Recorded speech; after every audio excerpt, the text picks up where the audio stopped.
Bienvenidos a Conversaciones, un espacio de la Asociación Diálogo Ciudadano Colombo-Venezolano que se realiza en colaboración con el Observatorio de Venezuela de la Universidad de Rosario y la Fundación Konrad Adenauer de Colombia. Soy Chomil Las Heras y estaré con ustedes junto a Alejandro Martínez Ubieda. Hola Alejandro. ¿Cómo estás, Chomen? Aquí muy bien porque vamos a tener en nuestro programa a Andrés Segura, quien es experto en los temas de migración y de crisis. Sí, y con Andrés Segura hablaremos sobre sus apreciaciones en torno al fenómeno migratorio venezolano en Colombia y los esfuerzos que se están haciendo para alcanzar su regularización e integración. Bienvenido Andrés, ¿cómo estás? Gracias, Chomin. Hola, Alejandro. Muchas gracias por la invitación. ¿Ustedes cómo están? Todo muy bien. Andrés, como experto en crisis y temas de comunicación, ¿podrías decirnos qué significa para Colombia haber recibido a casi 2 millones de venezolanos? Pues para Colombia, en primer lugar, es una oportunidad enorme y sobre todo una oportunidad de golpe. Colombia no había tenido una migración masiva desde hace más de un siglo, primero en la costa atlántica, algo con personas provenientes de Medio Oriente y otras de Europa también a principios de siglo que están en Santanderes, pero Colombia no había entrado nunca en la ola migratoria más allá del fenómeno de emigración de colombianos, los millones de personas están por fuera. Para Colombia es el significado de la entrada al mundo, a un mundo globalizado. Los avances que ha tenido Colombia en los últimos 30 años son una han, han vuelto a Colombia un destino donde la migración, los diferentes tipos de migración comienzan a ser importantes y estas 2 millones de personas que llegan en condiciones desafortunadas por la situación que vive Venezuela, lo que le están dando es dándole un golpe de realidad a Colombia y decirle la migración es un tema que se tiene que tener en cuenta. Y a pesar de que llegó en un volumen muy grande, en un espacio de tiempo muy corto, Colombia, esta es la oportunidad para actualizarse, a actualizar su política migratoria y además como sociedad aprender a vivir con la migración de una forma mucho más consistente. Esa es una oportunidad que, como en muchos países, va a traer desarrollo. Andrés, crees tú que es cómo sientes que es la percepción pública del tema de la migración en Colombia? Es decir, hay encuestas que señalan a veces unos niveles digamos, de incomodidad con el tema. ¿Cuál es tu lectura de eso? Con el caso venezolano pasa una cosa particular a diferencia de lo que pasa en otros lugares del mundo. Colombia se demoró en que el tema migratorio fuera públicamente de rechazo. Y esto está principalmente por la cercanía que existe con Venezuela, los patrones culturales, los ritos, las concepciones de valores, de familia, son muy parecidas y sobre todo en zonas de frontera hay regiones donde es una población netamente binacional. La frontera no existe en realidad. Eso hizo que en Colombia se demorara el fenómeno, pero ya el volumen de personas y sobre todo la ocupación de trabajo y la relación con pobreza ha hecho que empiece a generar un rechazo. Hoy en día, como para hacer un balance de diferentes estudios, estamos hablando que 2 de cada 3 personas siente rechazo hacia los migrantes venezolanos y eso se ha consolidado en la pandemia, dado que la imagen, el rostro de la vulnerabilidad durante la pandemia fueron los migrantes.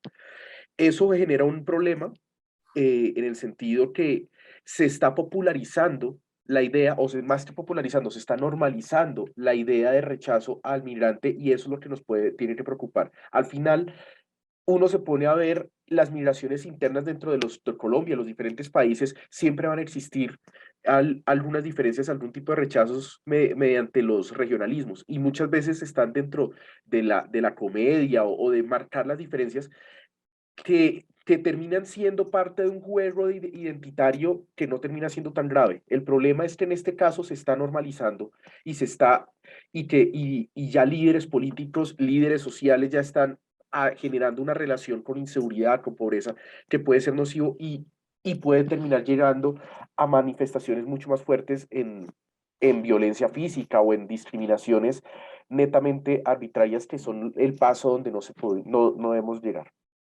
Mira, Andrés, en una situación de crisis como esta, porque al final, pues, una situación de esta, pues, una crisis que puede generar oportunidades, como tú indicas, ¿qué características debe tener la comunicación, tanto desde el Estado como también desde otros sectores relevantes de la sociedad para comunicar el tema migratorio?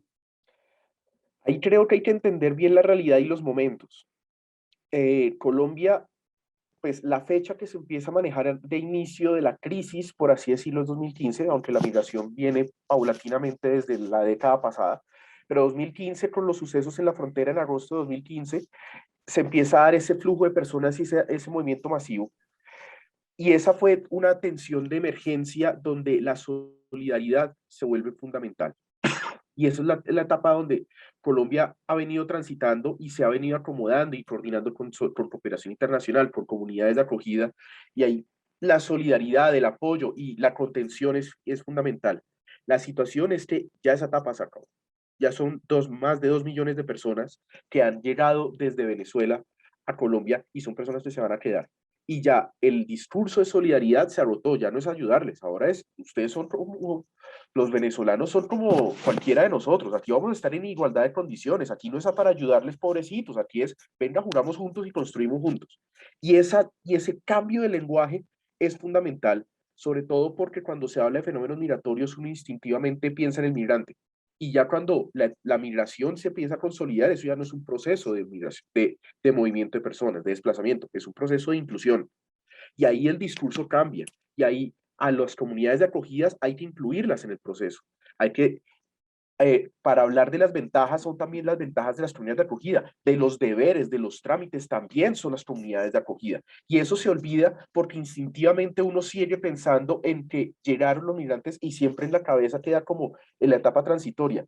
Pero ya Colombia, después de 5 años, 2 millones de personas acá que están haciendo vida, que están construyendo país, que están consumiendo, hay estudios de consumo, aquí ya no es de venir a ayudarles. Y ese cambio de chip es muy difícil y es el que toca promover de alguna manera. Aquí las comunidades de acogida, los que estamos acá, somos parte del proceso. Y a ellos también hay que informarles del proceso, también hay que vincularlos, también son protagonistas de esto. Al final el migrante ha cambiado su vida totalmente, pero de una manera más corta, más pequeña, pero también a las comunidades de acogida también les cambió la vida. Obviamente en otras dimensiones, y eso también quiere reconocerse. En contrapartida, ¿cuál sería, digamos, los principales errores que hay que evitar? ¿Cuál es la tentación a comunicar de una manera que creas que es equivocada en esta coyuntura? Sigo pensando que ya después de la etapa que hemos superado, basarnos en la solidaridad creo que ya es un error. Y sobre todo la pandemia lo que hizo eh, fue gastar ese cartucho. Ya todos estamos en vulnerabilidad, las cifras de pobreza aumentaron en Colombia, muchas personas se profundizaron en su pobreza, otras regresaron, y ahora pedirle a solamente apoyar a ellos lo que va a generar es una sensación de discriminación positiva que no es favorable. Y segundo, es condenar los prejuicios existentes. ¿A qué me refiero? La gente tiene dudas, son nuevas dinámicas que están llegando, son normales. Entrar a condenarlas de primera medida, lo que hace es encerrar a las personas que tengan dudas. Y aquí estoy hablando no solamente de las comunidades de acogida, los migrantes incluso cuando llegan, y eso es un fenómeno que pasa en todos lados, también tienen prejuicios a los sitios donde llegan. Y entonces eso lo que hace es marcar diferencia y estar permanentemente buscando el choque. Y al final, cuando a uno le están diciendo, por poner la palabra xenófobo, pues si a mí me están diciendo eso, lo que yo hago es me encierro y no abro la conversación. Y ya en el trabajo en el trabajo de comunidades, en el terreno de todos los apoyos donde hay intervención, ya sea de cooperación internacional y entidades gubernamentales, promover explícita y claramente los espacios de encuentro. Hay estudios que muestran, en Colombia es solamente un reflejo de lo que pasa en diferentes partes del mundo, las diferencias de más de 10 puntos porcentuales de aceptación que existen entre las comunidades que han interactuado permanentemente con migrantes y las que no.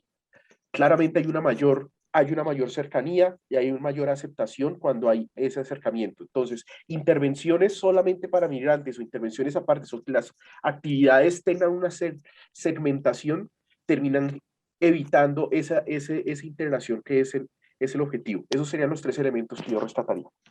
Mira, Andrés, ya para terminar, el Estado colombiano viene adelantando el Estatuto Temporal de Protección para los Migrantes venezolanos y bueno, ya adelanta pues una primera etapa de preregistro, pero bueno, todavía queda un buen camino por recorrer hasta poder regularizar, ¿verdad? Pues a esta cantidad tan grande de venezolanos que están viviendo en Colombia. ¿Cómo aprecias tú ese proceso? ¿Qué virtudes y qué obstáculos o errores se hayan podido cometer? Pues empecemos por un tema. Para mí, Colombia ha sido un referente en la atención en el tema migratorio. Colombia desde el gobierno pasado logró mantener de una forma estable y superando cualquier diferencia política interna, una política que se basa en todos los niveles, en no hacer políticas para los migrantes, sino incluir a los migrantes en las políticas. Eso, por supuesto, con todas sus dificultades que existen y en la implementación que van a existir. Pero esa idea sí se ha mantenido en los dos gobiernos y eso ha sido fundamental. El problema es que eso no tuvo un efecto enorme en la gestión de la política migratoria y ahí son dos niveles que hay que separar. Colombia ha sido un referente atendiendo a la crisis, pero cuando esto es la oportunidad de construir una nueva política y una nueva visión para los migrantes, creo que nos estamos quedando cortos. Y eso estamos hablando de la ley y todo eso, porque Colombia históricamente en los últimos años es un país hostil para los migrantes. Y estamos hablando principalmente burocráticamente es muy complicado ser migrante en Colombia. Y aquí no hablo solamente de la migración venezolana. Ese es el primer paso. La atención a los migrantes, la mayor manifestación, la más importante, es el estatuto que al final es la que consolida todos los esfuerzos. Si uno se pone a pensar bajo esa lógica de el gobierno lo que va a hacer es incluir a los migrantes en las políticas y no hacer políticas para migrantes, lo voy a hacer un poco simplista, lo sé, pero es para entender, para desarrollar la idea. El gobierno colombiano lo único adicional a lo que normalmente hace para atender a toda su población, en este caso, era dar un estatus regular a todas las personas que están llegando. Porque todo lo demás, todo el apoyo que se está dando, toda la inclusión, es simplemente fortalecer programas que ya existen. Estamos hablando en educación, es abrir más cupos, es fortalecer cosas, ya existe. Fortalecer el sistema de salud, quitar algunas barreras, ya existe. Cuestiones de emprendimientos. Ese tipo de cosas era fortalecer el Estado. Y el estatuto lo que hace es, termina de cerrar una problemática y con unas discusiones jurídicas profundas que hubo detrás, cerró la etapa de qué adicional hago yo para atender esa crisis migratoria. Y lo que estoy viendo que vamos quedados es en el fortalecer. Creo que muchas entidades y sobre todo hay un poquito de justificación, veo la pandemia, no han hecho lo suficiente para fortalecer los otros programas que tienen que ver inclusión.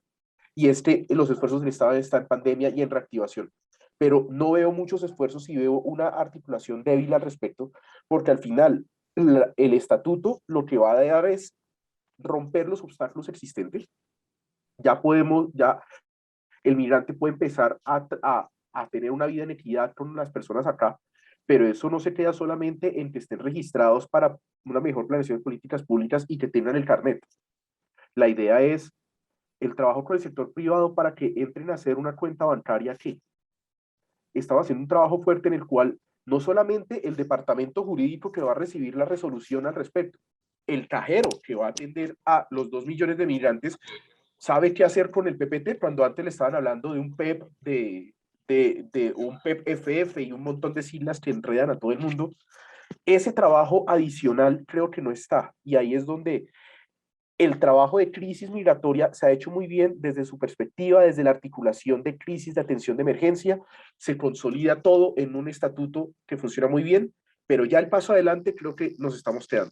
Y eso va desde la articulación para fortalecer los otros servicios que promuevan la inclusión y adicionalmente la visión de una política migratoria que las propuestas que quedaron ahorita se quedaron a medias. Bueno, muchísimas gracias, Andrés Segura, por acompañarnos en el día de hoy. Los esperamos la próxima semana en una nueva emisión de conversaciones de la Asociación Diálogo Ciudadano Colombo-Venezolano. Pueden seguirnos también por nuestras redes, así como las del Observatorio de Venezuela, de la Universidad Rosario y de la Fundación Konrad Adenauer en Colombia, así como en el portal de talcualdigital.com en Caracas. Hasta luego. Muchas gracias.